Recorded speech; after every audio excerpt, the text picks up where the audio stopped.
So friends, welcome to the channel of A plus law academy. I hope सभी लोग बहुत अच्छे होंगे, स्वस्थ होंगे, सुरक्षित होंगे और अपना बहुत अच्छे से ध्यान रख रहे होंगे।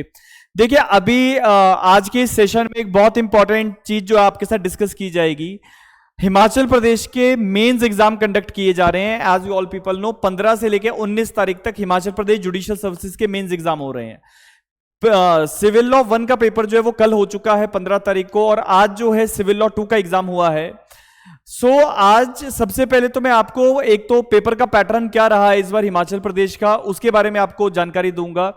पेपर आपके साथ डिस्कस किया जाएगा। पूरा सॉल्यूशन हम लोगों ने तैयार कर दिया हिमाचल प्रदेश के जुडिशियल सर्विसेज के मेंस एग्जाम का, सिविल लॉ 1 का, तो उसके ऊपर भी सारी चर्चा होगी।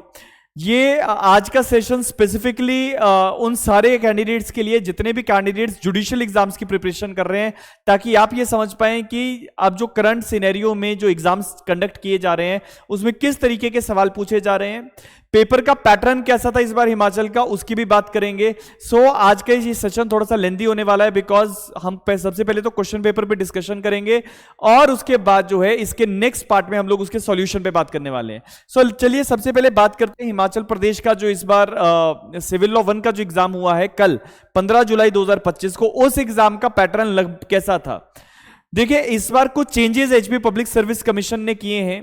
क्या चेंजेस किए? नंबर 1, इससे पहले जितने भी एग्जाम्स हुआ करते थे उसमें आंसर शीट्स जो थी वो लूज शीट्स हुआ करती थी, प्लेन A4 शीट्स हुआ करती थी, और जितनी शीट्स आपको एक्स्ट्रा लेनी आप ले सकते थे। लेकिन इस बार जो कैंडिडेट्स, जो हमारे स्टूडेंट्स जो हैं वो एग्जाम दे रहे हैं, तो उन लोगों ने जो हमें बताया कि इस बार क्वेश्चन जो है वो आंसर शीट्स के ऊपर भी लिखा गया है।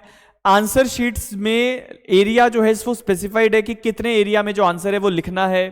कुछ क्वेश्चंस के लिए 4 पेजेस दिए जा रहे हैं, कुछ क्वेश्चंस के लिए 3 पेजेस दिए जा रहे हैं। तो अब ये जो एक्स्ट्रा शीट्स हम लोगों को हिमाचल प्रदेश के मेंस एग्जाम में मिल जाती थी वो अब जो है वो नहीं मिलेगी। दूसरी चीज जो है कि जो टाइमलाइन है, जो कैंडिडेट्स जैसे तैयारी करते थे तो with in the specified limit आपको लिखना है। क्यों? क्योंकि जैसे 8 नंबर का सवाल अभी मैं आपको दिखाऊंगा, तो 8 नंबर के सवाल को 250 वर्ड्स में लिखने की डायरेक्शन है, और 12 मार्क्स की क्वेश्चन को 400 वर्ड्स में लिखने की डायरेक्शन जो है वो दी गई है। चलिए आज बात करते हैं सिविल लॉ 1 का जो exam Himachal Pradesh judicial services का कंडक्ट किया गया है Himachal Pradesh public service commission के द्वारा। सबसे पहले उसके ऊपर एक बात करते हैं और देखते हैं किस तरह का पेपर जो था इस बार कंडक्ट किया गया है। तो देखिए, इस बार जो डिस्क्रिप्टिव पेपर है सिविल लॉ 1 में, जो पहला question Himachal Pradesh public service commission ने जो इस बार डाला है वो जो क्वेश्चन है आपका ड्राफ्ट से रिलेटेड है, जिसमें प्लेंट और डब्ल्यूएस से रिलेटेड एक क्वेश्चन है। लेकिन जो डाइसी फैक्टर इस बार रहा कि जो ड्राफ्टिंग का क्वेश्चन था वो इंटरप्लीडर सूट से पूछा गया था। इंटरप्लीडर सूट में 1 plaintiff is there and 3 defendants are there. तो ऐसे सिनेरियो में कुछ कैंडिडेट्स ने तीनों डिफेंडेंट्स की अलग अलग डब्ल्यूएस छोटी छोटी रिटन स्टेटमेंट्स ड्राफ्ट किए हैं। कुछ ने एक ही रिटर्न स्टेटमेंट में तीनों डिफेंडेंट्स का अलग अलग पैराग्राफ जो है वो स्टेट कर दिया है। दोनों तरीके से जो डब्ल्यूएस है वो ड्राफ्ट किया जा सकता था। ये पहला सवाल जो है ये ड्राफ्टिंग से रिलेटेड है, जिसमें जैसे मैंने आपको बताया it is with respect to the draft related to interpleader suit. तो ये सबसे पहला सवाल जो था ये आपको मैं यहां पे पढ़ के जैसे सुनाता हूं। तो क्वेश्चन क्या था? That x took a locker services from state bank of India and kept all his family jewellery and land documents in the said locker. He died intestate, and after his death 3 people A, B and C approached the bank claiming their respective rights on the said over the said locker and deposits. A, aged of 21 years, claims to be the adopted son, though living separately due to family feuds between X and X brother. B, who is the real brother of X, claims his right over the property of X as per law relating to Hindu succession. His wife C claims to be a person who is supplied essentials including financial support during the last 3 years when X was bedridden due to the poor health. He produced documentary proof of financial transactions between him and X. तो एक व्यक्ति है जिसका state bank account में account था, locker था उसका वहां पे स्टेट बैंक में, और उसकी डेथ के बाद 3 लोग जो हैं उसके जो प्रॉपर्टी है, जो पैसा है, उसको क्लेम कर रहे हैं। तो ये इंटरप्लीडर सूट था। तो क्वेश्चन पूछा गया है, prepare a plaint on behalf of state bank of India framing all necessary parties based upon the relief claimed by the bank as per the above facts, and also prepare a written statement for A, B and C. तो this is the interpleader suit जो इस बार पूछा गया है। इसके बाद जो अगला क्वेश्चन इस बार आया है वो एविडेंस एक्ट में से है, ये मैंडेटरी पोर्शन के क्वेश्चन है सारे। व्हाट इज कंक्लूसिव प्रूफ, तो आपको कंक्लूसिव प्रूफ को एक्सप्लेन करना है। और अगला सवाल है explain the with the help of relevant provisions of the Indian Evidence act and the judicial decisions. तो कंक्लूसिव प्रूफ पूछा जा रहा है और उसके साथ एविडेंस एक्ट के रेलेवेंट प्रोविजंस जैसे 41, 100, आपका जो है 12, 113, ये प्रोविजंस जो है पूछे जा रहे हैं। इसके बाद discuss the conditions under which oral evidence can be admitted, establishing the terms of contract और grant already reduced into writing, substantiate your answer with the help of relevant provisions of the Indian Evidence act. तो ये जो question है Indian Evidence act के section number 91 और 92 से relate कर रहा है। Oral evidences are excluded by documentary evidence, लेकिन वहीं पे जो सेक्शन 92 की एक्सेप्शंस हैं वो भी पूछी जा रही हैं। इसके साथ साथ अगला अगर आप सवाल देखेंगे तो अगला सवाल जो है क्वेश्चन नंबर 2 ये स्टैंप एक्ट से आया है। Explain briefly the rule relating to the penalty for under valuation of the instrument under the Indian stamp act. तो ये अंडर वैल्यूएशन को लेके जो क्वेश्चन है ये स्टैंप एक्ट से पूछा जा रहा है। अगला जो सवाल है that is power and procedure concerning transfer of appeal under the Himachal Pradesh courts act. तो एचपी कोर्ट्स एक्ट का सवाल आ गया। इस बेसिक प्रोविजन पूछे जा रहे हैं, लेकिन डेफिनेटली अगर आपको जुडिशियल ऑफिसर के तौर पे सिलेक्शन लेना है तो आपके आंसर्स में बी एक्ट के बियॉन्ड चीजें होनी चाहिए। अगला अगर आप सवाल देखेंगे ये एविडेंस एक्ट से रिलेटेड सवाल है एंड सेक्शन 10 जो कॉन्स्पिरेसी से रिलेटेड प्रोविजन है एविडेंस एक्ट के अंदर उससे रिलेटेड सवाल है। In the murder of ABCD, in the murder trial ABCD were prosecuted together, D who happens to be a cab driver stated A B C conspires to kill Z. As per the plan, A was expected to bring Z on the spot, where B and C would be present in advance. B was expected to shoot Z and C was given duties to immediate dispose of the dead body. To achieve this objective, they hired him and his job was only to drop B and C and to clear the near the said spot. He further stated that he knew about the plan only when he was driving them on to the spot. Hence, he was not a party to the said offense. तो अब ये सवाल है और आप लोग जानते हैं सेक्शन 10 एविडेंस एक्ट के अंदर कॉन्स्पिरेसी से related matter, anything said done और written in pursuance of the conspiracy, वो वाला जो एरिया है वो यहाँ पे लिखना था। और क्या यहाँ पे जो कंसर्न व्यक्ति है जो कैब ड्राइवर है क्या he was, can we say that he was a member of conspiracy और not, that is the main question examiner is asking. अगला सवाल आपका जो है वो स्पेसिफिक रिलीफ एक्ट से पूछा जा रहा है with respect to the provision dealing with cancellation of the instrument, तो दैट इज फ्रॉम एसआरए। अगला जो इसमें क्वेश्चन नंबर 3 आ गया है, that question 3 is from the question of determining the jurisdiction of civil court is to be decided based on the substance and not the form. Consider the statement, explain the judicial guidelines as to the determination of the civil court jurisdiction. Section 9 से related सवाल है CPC के, जिसमें important judgments जो है वो आपको लिखनी थी, जैसे आपका मोस्ट रेवरेंड मोरम आर मार्थुमा का केस है, या फिर इसके most reverend PMA metropolitan versus Moran Mar Marthoma का केस है, या फिर आपका जो है Dhulabai versus state of Madhya Pradesh, Sau Rajni versus Sau Smita, ऐसे कुछ एक जजमेंट से जो सेक्शन नंबर 9 में आप लोग लिख सकते थे। इसके बाद explain the rule that one instrument to be on one stamp as per the Indian as per the stamp act. तो यहां पे जो है सेक्शन 14 से रिलेटेड स्टैंप एक्ट का जो आपका प्रोविजन है उसकी रेफरेंस के थ्रू आंसर जो है वो बनाना था। Then CPC refers wide discretion on the court in the matter of joinder of parties. Consider the statement, discuss the law relating to joinder of parties prescribed under the CPC, whether joinder of parties include transposition also. तो यहां पे आपका order 1 rule 9 का provision जो है CPC का वो आना था, ऑर्डर 1 रूल 1, ऑर्डर 1 रूल 3 और उसके साथ साथ ऑर्डर 1 रूल 10, इन सभी का इंटरलिंकिंग जो है वो देना था। अगला जो सवाल है, A and B both were prosecuted for illegally possessing arms. The prosecution wishes to adduce the fact that B has shown those arms to his friend C. A और B दो लोगों के कब्जे में आर्म्स मिले हैं, हथियार मिले हैं, और B ने वो हथियार C को दिखाए हैं। Examine the relevancy of this fact as per section 11. तो any fact which makes the existence of a fact highly probable वो section 11 के अंदर relevant हो जाता है। इसके बाद अगला जो क्वेश्चन है that is question number 4. Question 4 में जो फर्स्ट पार्ट है that is part number A, उसमें क्वेश्चन है आपका what is the constructive res judicata. तो आपका सेक्शन 11 का एक्सप्लेनेशन 4 और general principle of constructive res judicata वो पूछा जा रहा है।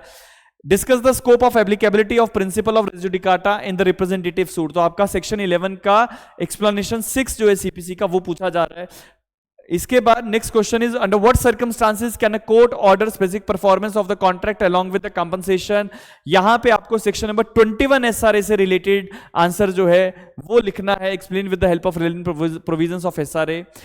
इसके अगला जो क्वेश्चन है, discuss the scope and procedure to amend the pleadings as prescribed in order 6 of CPC, under what circumstances can the court permit amendment of pleadings even after the commencement of the trial.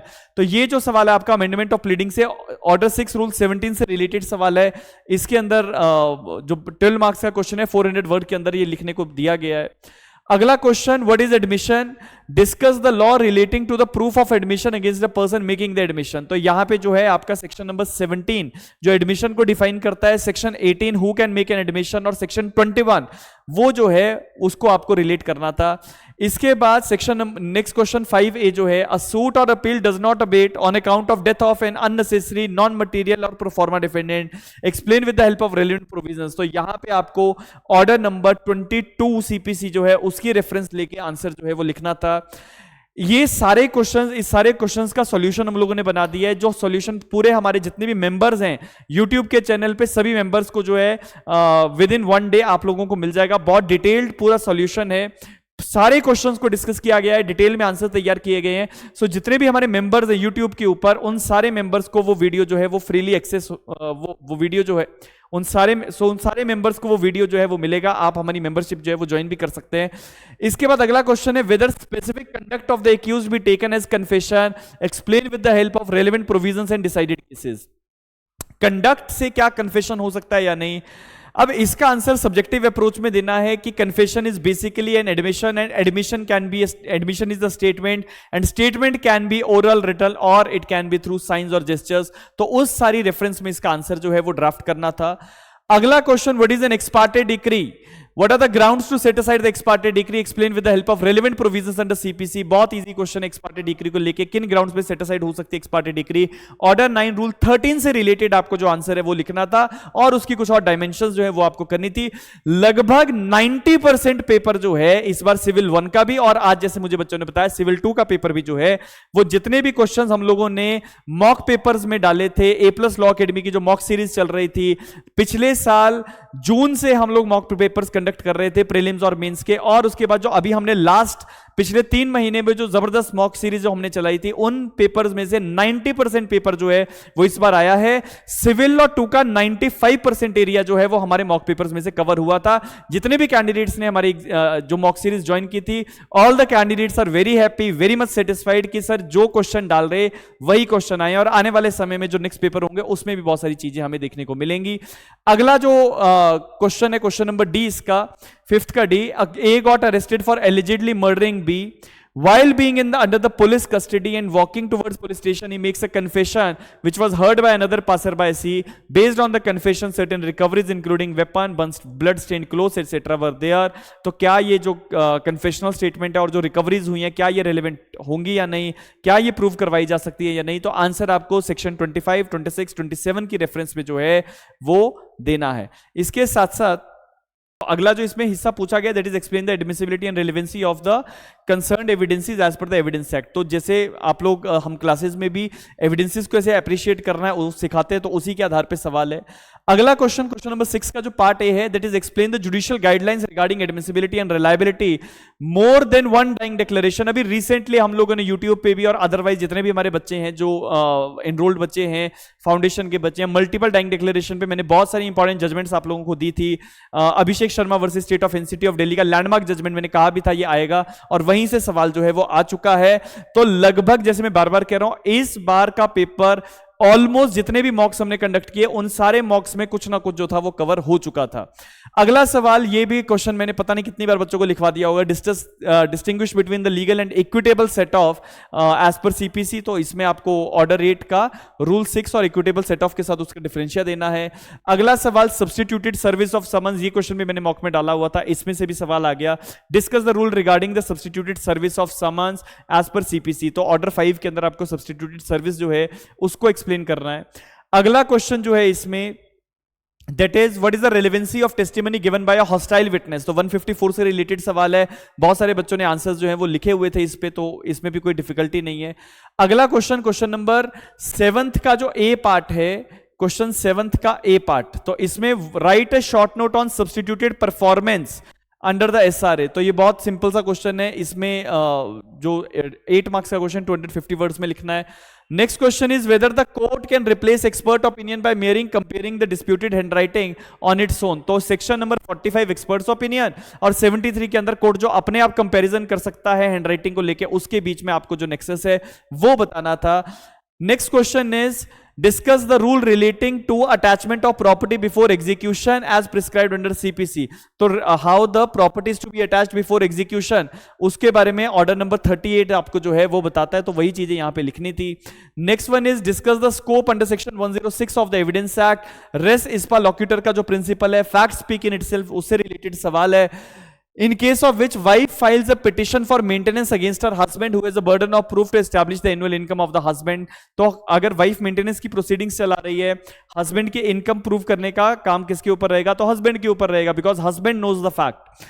अगला जो सवाल है, last question, जो question number 8 इस बार हिमाचल के civil law 1 के paper में रहा, discuss the procedure of execution of the foreign decree section 44 capital A. ये सारे चीजें हम लोग क्लासेस में डिस्कस करते ही हैं। जितने भी क्वेश्चंस आए हैं, एक भी क्वेश्चन ऐसा नहीं है जो हमने फाउंडेशन क्लासेस में डिस्कस ना किया हो, ना उसके बारे में हमने पढ़ा हो, एक भी सवाल ऐसा नहीं है। दूसरे जो क्वेश्चन है, what is perpetual injunction, right and explain the relevant provisions under SRA, section number 38 से रिलेटेड सवाल है, बहुत इजी क्वेश्चन है। अगला question, discuss the powers and duties of executing court as prescribed under CPC. Under the executing can the executing court mould the relief granted to the decree holder. ये question जो बार बार अलग तरीके से पूछा जाता है, can an executing court go behind the decree, उसी का एक रेप्लिका बना के दिया गया है। सेक्शन 47 और ऑर्डर 21 से रिलेटेड आपको आंसर जो है वो करना था। और जो इसका last question, question number D, इस बार पूछा गया 8th पार्ट में, discuss the objective and scope of cross examination as prescribed under the evidence act. Under what circumstances parties would be required to supply relevant documents to refresh the memory of the witness before conducting the cross examination। 159 और 145 evidence act के अंदर से आपको ये सवाल जो है ये लिखना था। तो ये इस बार का पेपर है हिमाचल प्रदेश के सिविल लॉ 1 का। पेपर को मैं डिफिकल्ट कैटेगरी में नहीं मानता हूं, इजी टू मॉडरेट की कैटेगरी में ये पेपर रहा इस बार। As far as the attemptation is concern, वहां पे बच्चों को थोड़ा सा चैलेंज जरूर हुआ है, बिकॉज इंटरप्रेटर में कहीं ना कहीं जो ड्राफ्ट लिखना था रिटन स्टेटमेंट्स का, वहां पे कुछ छोटी मोटी बच्चों को लगा ऐसी प्रॉब्लम कि नहीं हमारा टाइम कम मिल रहा है या समय पे नहीं लिख पा रहे हैं, लेकिन अदरवाइज पेपर में कोई डिफिकल्टी नहीं थी। जितने भी बच्चे टाइम पे पेपर अपने अटेम्प्ट कर रहे थे, उन सारे बच्चों ने बहुत अच्छा पेपर किया हुआ है, जितना हमें अभी तक पता लगा है। बाकी इस पेपर का कंप्लीट सॉल्यूशन भी जो है वो भी हम डिस्कस करेंगे अपने यूट्यूब चैनल पे, जैसे मैंने आपको पहले भी बताया। जितने भी लोग पहली बार चैनल पे आए हैं, सब्सक्राइब कीजिएगा, शेयर कीजिएगा। और इसके बाद में सिविल लॉ 2 का भी जो क्वेश्चन पेपर है वो बहुत जल्दी आपके साथ डिस्कस कर लूंगा। तो आज के लिए इतना ही। नेक्स्ट सेशन में कल जो है हम बात करेंगे सिविल लॉ 2 का इस बार जो पेपर है वो कैसा रहा, और उसके साथ साथ जो है सॉल्यूशंस में, जैसे मैंने कहा, वो हमारे स्पेसिफिक मेंबर्स के लिए जो हमारे चैनल को ज्वाइन करेंगे उनके लिए रखा गया है। सो आप हमारी मेंबरशिप भी ज्वाइन कर सकते हैं। इसी के साथ साथ बहुत धन्यवाद जितने लोग पहली बार चैनल पे आए हैं, बहुत शुक्रिया। बहुत अच्छे से अपना ध्यान रखिए, खुश रहिए, स्वस्थ रहिए और बहुत अच्छे से पढ़ाई कीजिए। बहुत धन्यवाद।